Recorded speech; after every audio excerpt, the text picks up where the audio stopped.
I have been doing this gig of covering the Dolphins in front of the camera, doing a thing for 2 years now. And I heard the beginning of the last season, well, the 2021 season, this is our time gone. I said, hold back, guys. And it ended up being legit. This season, people were like, we got finally the right coaches, and we got Hill. We're going all the way. I said, guys, hold back a little bit. And it kind of went that way.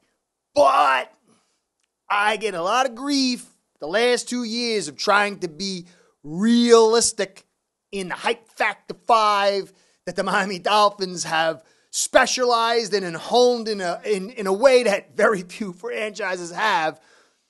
But with the hire of Vic Fangio, I get to hype factor 5 in a legit way. This is the most excited I have been as a Dolphins fan. It's probably since Parcells was hired. And, that didn't pan out the way I wanted. But when that happened, when Parcells was hired, I said, Vic Fangio brings that tickle down my leg like I have not felt in a long time. Now, I'm not hyping it out. And I'm not saying we're going to the Super Bowl, but this, given all the surrounding pieces, is the most legit hype that the Dolphins have in a long, long time. And I am going to cover it here like a giddy schoolgirl and go into the particulars of what Fangio's nature is and how he expresses his defense through our talent. It's going to be fantastic.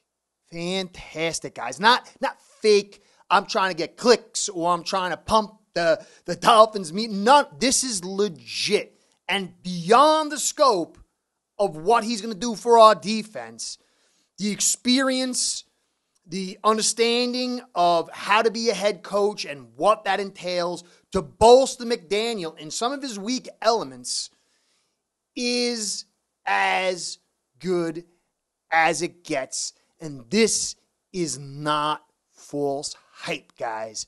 You really have an exciting moment here when you combine it with all that we saw last year. Again, it doesn't guarantee everything or anything. There's a lot of stuff that's got to play out. But this is unbelievable news. So, before I get into that, I want to give a quick shout out to you guys and a shout out to Ace Per Head, my sponsor, because without them, this show ain't going down. Ace Per Head's betting software is the premier white label platform for bookies to manage their players and grow their sportsbook operation. Click the link in the description below to get set up in minutes. Ask for the Curtis promo and get a special introductory discount. Obviously, discipline was a major, major problem. You take a green coach in McDaniel and you have him be the head coach for the first time and call plays, there's going to be naturally a learning curve.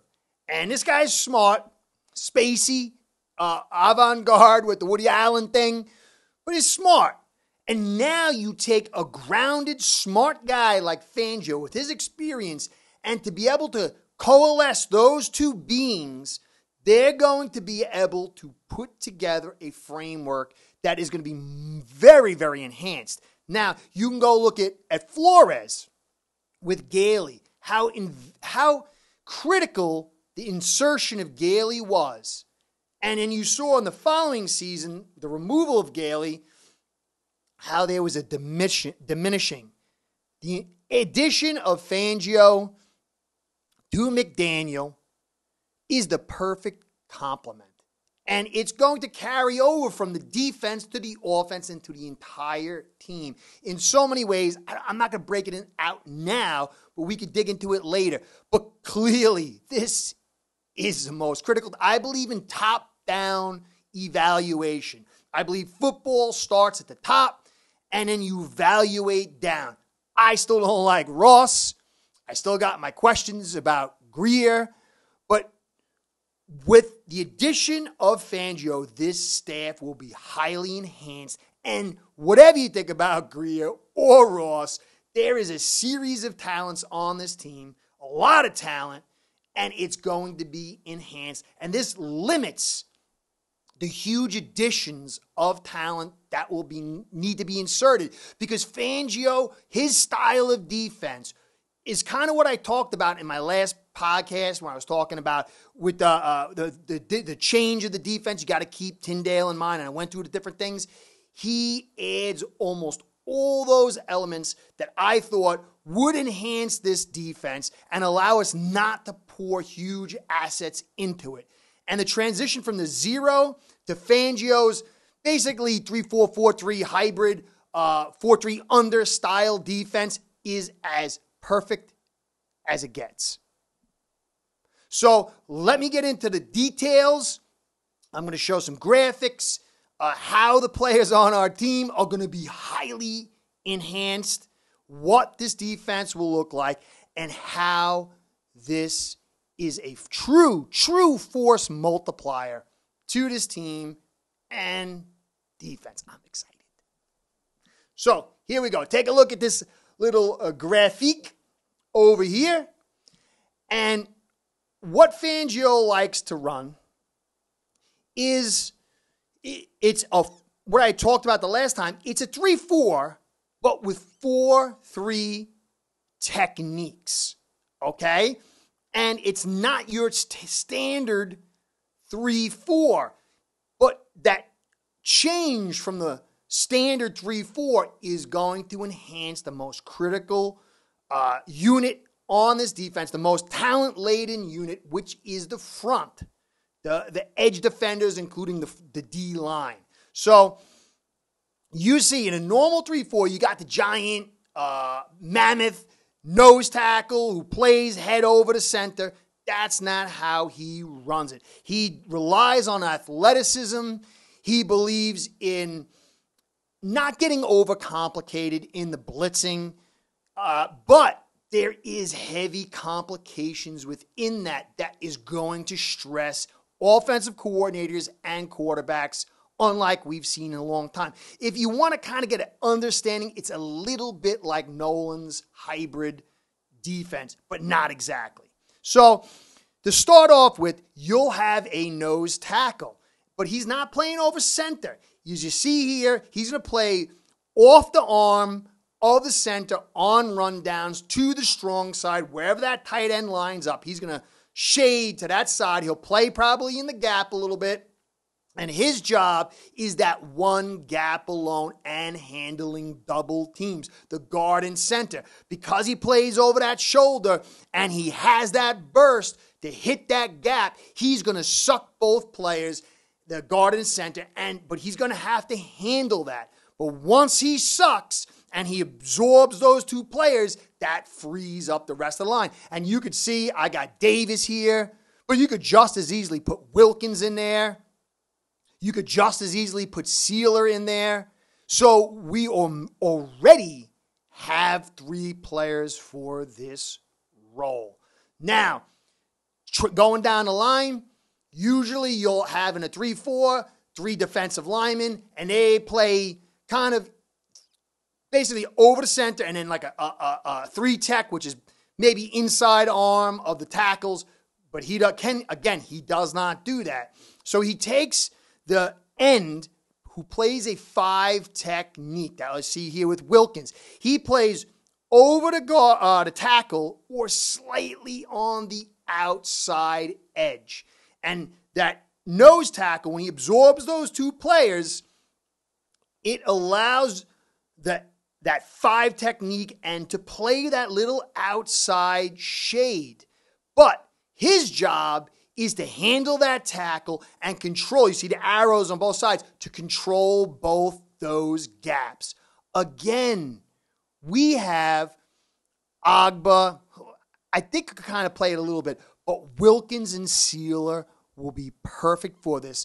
And depending on who plays where, if we're going to go with Davis, I like Wilkins playing on the edge. And if not Wilkins, then Sealer. So if Wilkins is playing the nose tackle, then I like on the outside, Sealer.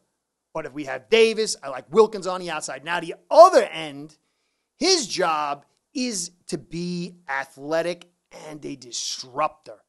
He does not play over the tackle like you'll see most DNs. He plays inside in that 3 technique between the guard and the tackle, and he disrupts, attacks, and plays one gap. He shoots on those rundowns. His job is to hit that hole, and by hitting that hole, it puts a lot of pressure on that guard who doesn't have the edge in leverage as well as that tackle. And there's a tendency to suck those guys or force complications, but to get upfield and disrupt and attack the running back or quarterback, I guess, if it's a pass. Now, Sela, to me, or Wilkins, both fit this role perfectly. And in that last podcast I did, Darius, a guy who was a big-time player, said 3 technique is so big for Wilkins. I also have to add in, I think it's so big for Sela. These 2 guys are getting opportunities to do what they do best. Now, the linebacker is what you normally see in a 3-4. Really, this is where the 4-3 element kind of comes in. You'll see on the left side, Chubb, his job is to line up over that tight end, control the edge. He has to control the edge, and that's why Chubb is going to be the strong side, almost like an elephant. And so his job is to, and this is the exciting part, we're going to be physical with the receivers, and that's going to slow down the routes and allow this pressure to get to the quarterback, and it's going to limit the need to play man and create exotic blitz. I've been wanting this for so long. So Chubb's going to play over that tight end. He's going to jam, control the edge on the run, which is critical for the Jets, for the Patriots, and if the Bills, they're going to have to move. So this is a big, big deal. And then the secondary job, you see the triangle, is control the line of scrimmage, jam, and then have the small zones, those small flat zones, which Chubb can handle. He's not great in coverage, but he is quick enough to do just that. You can see the yellow right there. Now back to the other side. I was a little uncertain in a standard 4-3 or 4-2-5 that we ran that all day, that Phillips would find his hay. To me, he's a linebacker. You don't want him stopping the run to being a prime mover and stopping the run.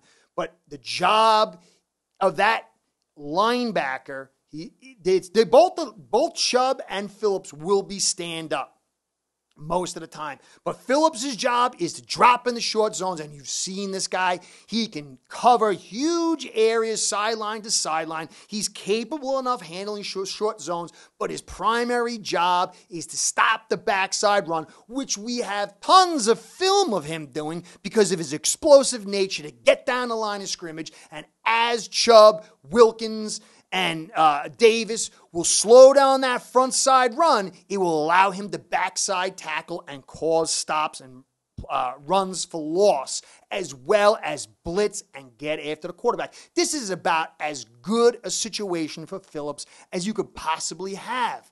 Now, the secondary was a major problem for us in third down and just overall.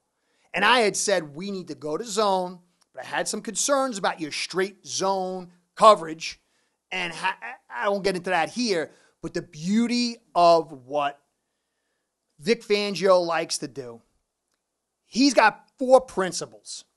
Okay, eliminate the big play, which Holland is perfect at. Rally to the ball is what we've always been doing, and that's good. Communication in the secondary and disguise. He creates confusion, trepidation, hesitation, and that is going to play big on Allen. That's one of the ways you really need to limit him. Also, this will cause problems for whoever the Jets pick up as a vet. It will also cause problems for Mac, even though I like Bill O'Brien coming in there. That's going to help.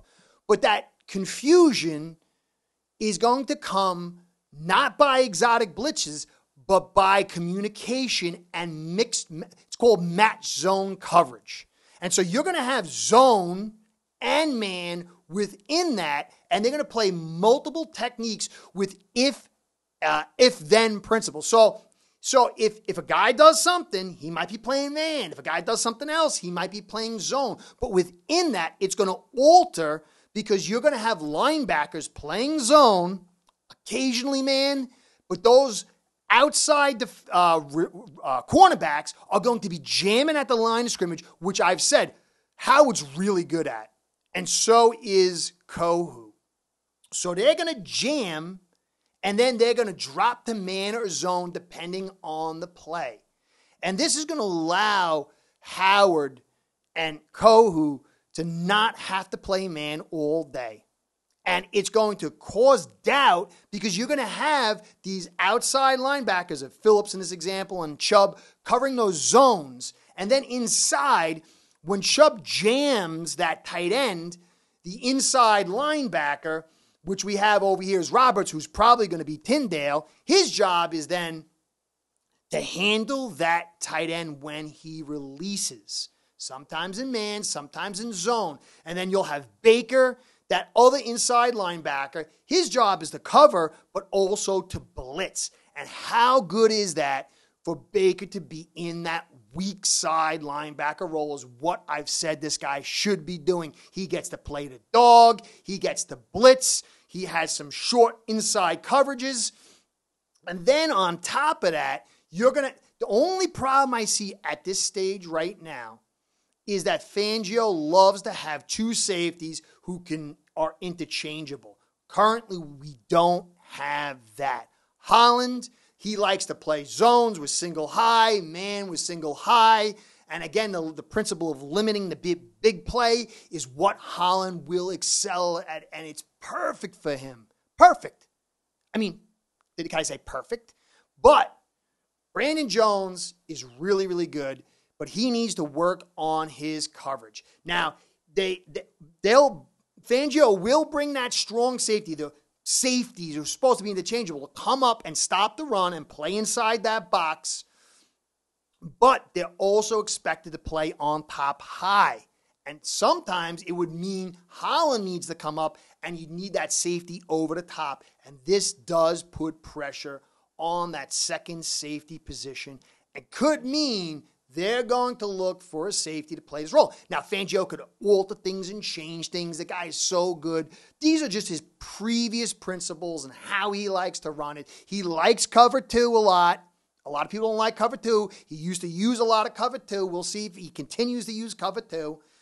Brandon Jones does concern me in that role, and that's about the only concern I have aside a little bit from the linebacking position.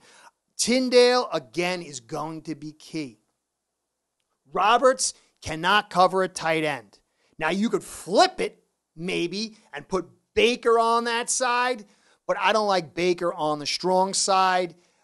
He could cover the tight end, and maybe you could put Tyndale on the other side. But to me, it does put a little bit of... Now, Roberts is good at the blitzing, and he's good at short zone, but I don't like that big box, the zone he's going to have to cover. He can come in and play part-time roles, I guess, but I do think Tyndale is going to be key, and so is Baker. But when you look across the board, you have all the pieces you need except maybe that second safety who you can depend on to play single high when you want to bring Holland up inside. But other than that, it looks phenomenal. Okay, so what else did I miss here? So you're going to get a standard look of these defensive linemen inside. Don't consider Chubb that. The inside guys coming in and sucking up players so the edge guys can be one-on-one. Chubb one-on-one, Phillips one-on-one is an unbelievable situation for them, and it's going to create high amounts of pressure. I'm getting excited. I'm losing my breath. This defense You saw what it did last year. But adding all these elements of a true experienced vet who's going to create physicality on the line, put players that are very talented in the best situations for them, and then create disguise within the zone and man coverage. This is putting huge stress on the AFC East for the other teams. We're going to have a defense that takes another step. And the safety, if we can somehow, I don't know how we could do it, maybe that second round, I really want offensive linemen. But if we can find, we found Holland, and you can find safeties, those hybrid, look at Duggar. Duggar was taken in that second round, I believe, or it might have been early, though. So we really have an opportunity to take this defense. We're not going to need the man coverage. We can get a Nick Needham in there, and he can come in. I don't know what his physicality is on the line. I got to see. But Kohu is perfect for this with limited man coverage. X, with all his injuries, he's going to be able to play that bait, jam, drop. He'll make it look like the guy's open and then shoot on like an out or a curl or a post and come. It's going to be phenomenal. Now, there is a little bit of a downside if you see it that way. And somebody put in the comments, and I really need to go back and find who the guy is. It was a great comment. And it stuck in my mind. I should have put his name down. I'm working on being more diligent. But he said, Fangio coming in looks like a possible replacement for McDaniel. McDaniel's on the hot seat to run this. Fangio is the highest paid coordinator in the NFL. And he was signed for 3 years with a 4-year option. And if this thing does not, this defense is going to play really well. It's going to come down to McDaniel stepping it up, creating that control, getting rid of those discipline problems, and having his offense perform. Because if not, he's going to be on the hot seat. This is good because he can grow through this, and then him and Fangio can rise. But if there's any lagging on this offense, Fangio will be the replacement down the road as I see it. But the game of football is about you've got put in a situation and you might have adversity. You might have a guy staring down your neck. You've got to step up. This is McDaniel's year and next year to step up, because if not, after this window closes in 23-24 and there's a little bit of a rebuild, Fangio will be the guy to take over. And I'm fine with that, because that creates, how would you say? It creates a pecking order that you can still maintain organization and not have a total collapse. So I really like this. I like that McDaniel's going to have some awesome vet behind him, staring down him, ready to take his job if he drops the ball. So this is great news on every front, unless you're an absolute McDaniel head. But I think the guy is going to have a really great opportunity. It's still going to come down to some of these things I talked about, the offensive line, the run game, controlling the discipline. But with Fangio, some of this stuff is going to percolate up to help him, and his defense is going to be in a great situation. And this ain't hype. This is not hype factor 5, and I feel great about not having to hype factor 5 something, to be legitimately excited, and you should be. Get ready. This is a great start to the 2023 offseason. Don't write any checks yet, other than you got a great defensive coordinator and a defense that is going to be bolstered in a way we haven't seen in a long time. Anyway, I'm going to run off now and do a little happy dance. Curtis saying, catch you next time. Be well. Go Fins. Start building your own online sports book today by getting signed up with AceBread.com service that'll allow you to book action on sports from all around the world.